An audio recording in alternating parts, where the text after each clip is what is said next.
Good dogs. Where's my good dogs? I know. Hey folks, Speedycop here. I'm here in East Tennessee outside the Speedycop shop, and I'm here with my airplane race car. Now, a lot of you folks have seen this thing in the last 2 weeks, and when I say a lot of you, over 50 million people have viewed this thing just through Facebook, just in the last 2 weeks alone, completely organically. It's just spread like wildfire. It's amazing. Thank you all for the likes, the comments, the shares. I spent the last week sitting there answering each individual question as they come up, and there's thousands of them, and I just can't keep up. So we're going to do a quick video, give you the highlights of this thing, and answer your most commonly asked questions. So you guys have asked, is this thing street legal? It is street legal. It's been driven all over the U.S. I've had it to the White House in D.C., Times Square in Manhattan. I've had it to the Las Vegas Strip, the rim of the Grand Canyon, all over Los Angeles, San Diego. It's been everywhere. It is a blast to drive, as you can imagine. It is a real 56 Cessna 310. It was a twin-engine aircraft. It was actually abandoned in a little airfield in Maryland for 40 years. They took off the engines, the fuel tanks, the tail. It was in rough shape. There were animals living inside of it. We took and made a race car out of it, and we raced this thing in 2013 in March at Carolina Motorsports Park in the 24 Hours of Lemons. So this plane no longer flies. A lot of you have asked, does it still fly? It doesn't have enough wing here to create lift, which is a good thing, because it is a street legal race car, and you don't want that having lift on the highway. You asked me about air conditioning. It does not have air conditioning. Now, what it does have is this little plastic intake. I bought this at an AutoZone in Las Vegas, Nevada, because it was 117 degrees Fahrenheit actual temperature, and I was in there dying. Bear in mind, I sit on top of the engine inside this thing, and that heat comes right up on me. So I was about to heat stroke out. Went into an AutoZone, bought this little intake for like a Honda Civic. It's plastic, and screwed it on here, and when you're driving down the road, it blasts air in your face to the point I actually have to block it with my hand and kind of deflect the airflow a little bit. You guys asked me what engine this has in it. It's got a 2.3 liter Mustang EcoBoost. It's 310 horsepower stock. Now, we haven't tuned it yet. I'm talking to Ford Motorsport about a turbo and some other options. I want about 400 horsepower and a daily driver 93 octane pump gas setup. With a 2,600 pound curb weight and that much horsepower, it's going to be fast. Some of you saw me beat the Hemi Challenger a week ago at Atlanta Motor Speedway in the Hot Rod Power Tour. That actually happened. I was more surprised than anybody.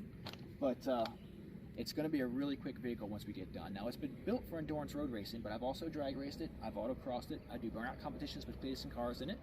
And next up for this thing is drifting. I have to set up a handbrake in it, and once I do, you're going to see the first videos of a Cessna drift ever.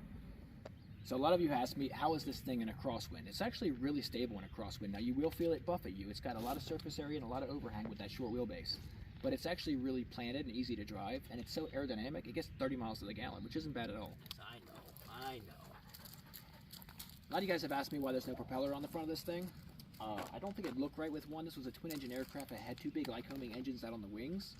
So if I take this sleek nose and ruin it with a prop, it just would look wrong. So what we've done instead is we've created fake jet engine nacelles. So we use them as rear fenders, and it looks like a turbine engine, especially at a glance. You see a half circle that reflects the full circle, so it kind of works for us aesthetically. And my puppies want to have playtime.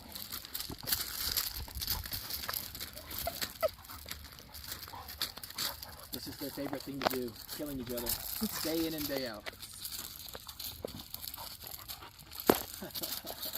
He just threw a right hook. You guys have also asked me, does this thing have a back seat? Yes, it does. It's got a race seat back there. It's quite comfortable.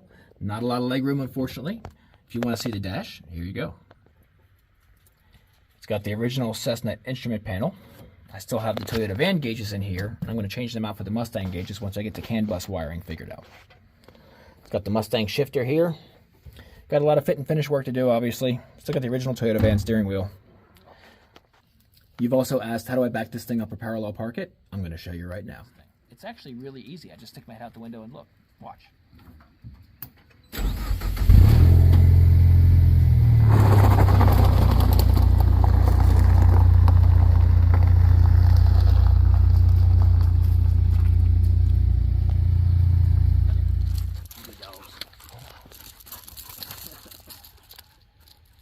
Hope you guys have enjoyed this talk. Any more questions, feel free to hit me up. I'm happy to answer them for you. I appreciate you all. I love you all. And I'll see you next time. Really?